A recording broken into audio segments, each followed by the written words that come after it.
भाइयों, आप सभी का स्वागत है आपके अपने YouTube channel India farming technology में। दोस्तों, आज का जो विषय है वो है ऑर्गेनिक खेती। भाइयों, ये है मनोज जी। मनोज जी, स्वागत है आपका। नमस्कार। नमस्कार सर, अपने बारे में थोड़ा बताएं। सर, मेरा नाम मनोज कुमार जी, गांव कादराबाद और जिला गाजियाबाद जी, ब्लॉक भोजपुर है। सर, कैसे आपने फार्मिंग की शुरुआत करी, वो भी ऑर्गेनिक फार्मिंग, जो कि चैलेंज होता है किसान भाइयों के लिए? जो सभी लोग करते हैं वही खेती हम कर रहे थे जी। तो हमने जो है कृषि विज्ञान केंद्र मुरादनगर में जो गोष्ठियों में आना जाना हमारा हुआ जी, तो उसी दौरान हमें जो मतलब ये पेस्टिसाइड फंजीसाइड वगैरह के जो साइड इफ़ेक्ट वगैरह हैं जी, उनके बारे में मतलब जो हमें वैज्ञानिकों से जानकारी मिली, उन्होंने हमें अवगत कराया कि भाई इनसे आने वाले मतलब क्या क्या नुकसान होते हैं खेतों में लगाने से होने लगे। तो सर, किस तरह की ऑर्गेनिक फार्मिंग करते हैं आप? सर, हम प्राकृतिक ऑर्गेनिक फार्मिंग करते हैं। क्या क्या लगाते हैं सर आप? उसमें हम जो है गन्ना है, धान है, गेहूँ है। सब्जियों में हमारी जैसे तो क्या क्या आप लगाते हैं, थोड़ा दिखाएंगे जरा, जो हमारे किसान भाई देखना चाहते हैं। हाँ जी, वो क्या कौन सी सब्जियां हैं? ये हमारा आलू लगा हुआ है यहाँ पे। अच्छा, ये, हाँ जी, ये आलू है। ये आलू लगा हुआ तो सर, है। ये किस मौसम में आप लगाते हैं ये? ये अक्टूबर के महीने में लगाया गया था ये। तो कुछ इसके लिए क्या आपने जो प्रोसेस है, हाँ जी, कैसे आपने खाद बनाई है? तो इसके लिए हमने जो है पहले इसमें जो 5-6 ट्रॉली जो है गोबर की खाद डाली। उसके बाद हमने इसमें इसको जो है बरसात से पहले इसमें गोबर की खाद डाल के इसमें ढांचा बोया।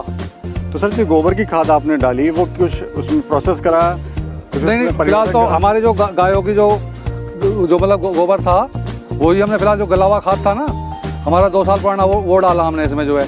तो आपने अपने खुद का ही जो घर का जो गोबर निकला देसी गायों का, वही आपने इस्तेमाल किया? उसके बाद हमने जब गेहूँ इसके आलूओं की बुराई करी उस समय वर्मी का प्रयोग किया हमने इसमें। जी जी। जो हम केचुआ खाद हम बनाते हैं अपने गोबर से, उसका और जैविक जो उत्पाद है हमारे जेर खाद और पंचगव्य, उनका इस्तेमाल किया हमने जीवामृत वगैरह। अगर कोई किसान भाई इसको करना चाहता है, वो डरता है कि जब ऑर्गेनिक करेगा तो कहीं उसकी पैदावार कम ना हो जाए, कहीं उसकी मार्केटिंग कम ना हो जाए, वो कैसे अपनी पैदावार बढ़ाए, कैसे समझे कि जो मैं कर रहा हूँ वो सही कर रहा हूँ मैं? नहीं, शुरुआत में तो कुछ लगता है कि पैदावार भी कम होगी, क्योंकि जब हम दरअसल क्या है कि हमारी ज़मीन को आदत पड़ चुकी है पेस्टिसाइड और फर्टिलाइज़र की।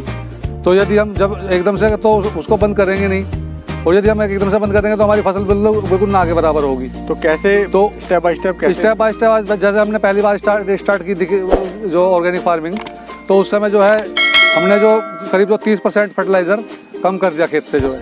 तो दूसरी बार हमने फिर 70% कम कर दिया, और तीसरी साल हमने फिर उसमें कुछ डाला ही नहीं। तो कहीं ना कहीं आपको उसका भी पैसे की बचत आपको हुई है? हाँ, फर्टिलाइजर्स वगैरह जो हम जो पेस्टिसाइड वगैरह जो अंदाज़न पैसा उसमें खर्च होता था वो हमारा बच गया। जो हमारी देसी गाय हमने पाली हुई हैं, उन्हीं के से जो भी हमें उत्पाद मिलता है उसी से हम जो खेती कर रहे हैं। तो सर, जो आपने पैदावार करी जी, उसमें क्या आपको समस्याएं आई? पैदावार कम हुई नहीं, या उतनी हुई या? पैदावार स्टार्टिंग में थोड़ी बहुत कम होती है, लेकिन धीरे धीरे करके नॉर्मल हो जाती है। बस इसमें खर्चे बढ़ते हैं मैनुअली, क्योंकि इसमें सारे काम जो पेस्टिसाइड या वगैरह जैसे खरपतवार हैं या जितना भी है, इसको हम पेस्टिसाइड उसके द्वारा इस्तेमाल ख़त्म कर सकते थे, लेकिन ये हमें मैनुअली ख़त्म करने पड़ते हैं। सर, ये जो पीली सरसों है, ये बड़ी शानदार और बड़ी, इसमें जो हरापन है बड़ा चमकदार है। जी जी। सर, इसकी वजह क्या है, क्यों ऐसा? इसकी वजह यह है कि इस साल को इस खेत को हमने 1 साल खाली रखा था जी।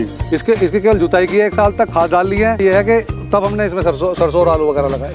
भैया देखो, ये जो सरसों है, पीली सरसों जी, कितनी शानदार और कितनी हरी, इसका जो कलर है, चटक रंग, वो देखिए कितना शानदार, कितनी जो उसकी ऊंचाई है कितनी शानदार है। सर ने जो है ऑर्गेनिक, पूरी तरीके से ऑर्गेनिक इसको किया हुआ है।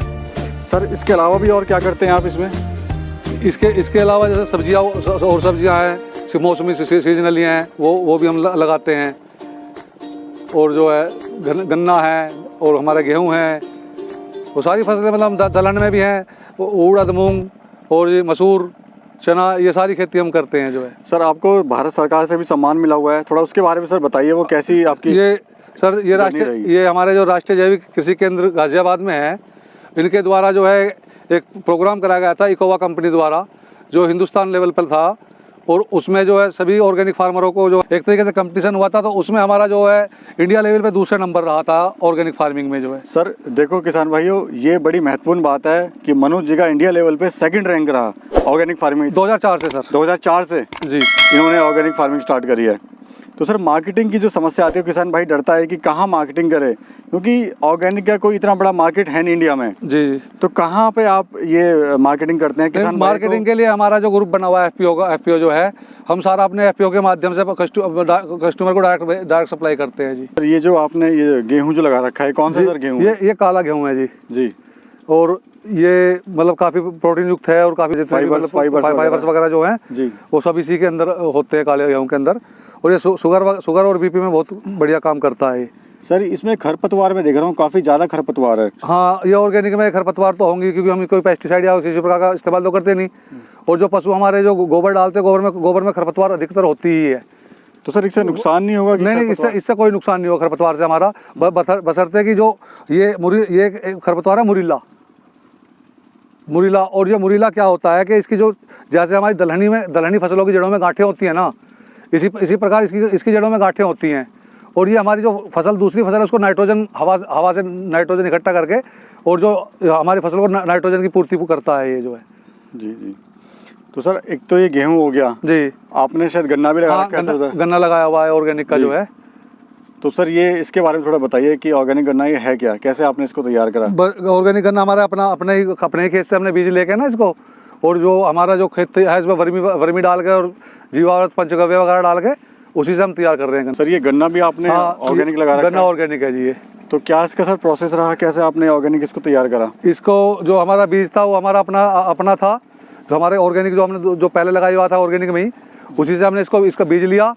और वहाँ उसके बाद फिर हमने इसको जो गौमूत्र द्वारा ट्रीट करके और फिर हमने अपने जो वर्मी डाल के इसमें, और तब इसको हमने लगाया था गन्ने। तो सर इसका कोई अलग से आपको ज़्यादा रेट मिलता है? नहीं, इसका हम गुड़ और शक्कर बनवा के वो बेचते हैं हम मार्केट, इसका जो है। अच्छा, ऑर्गेनिक शक्कर ऑर्गेनिक गुड़ जो वो देते हैं जी। अच्छा जी। तो इसका रेट कुछ ज़्यादा आपको अलग से एक्स्ट्रा मिलता है? क्योंकि ऑर्गेनिक है ये। जी जी। देखिए सर, क्या भाइयों क्या रंगत है, क्या इसकी लंबाई और क्या इसकी बनावट है, बड़ा शानदार। तो सर 1 एकड़ में आपने किया हुआ है या 1 बीघा में आपने किया हुआ है ये? नहीं, ऑर्गेनिक गन्ना हमारा जो 3 बीघा में है। 3 बीघा में। हाँ। धन्यवाद सर, आपने इतनी महत्वपूर्ण जानकारी दी हमारे किसान भाइयों को।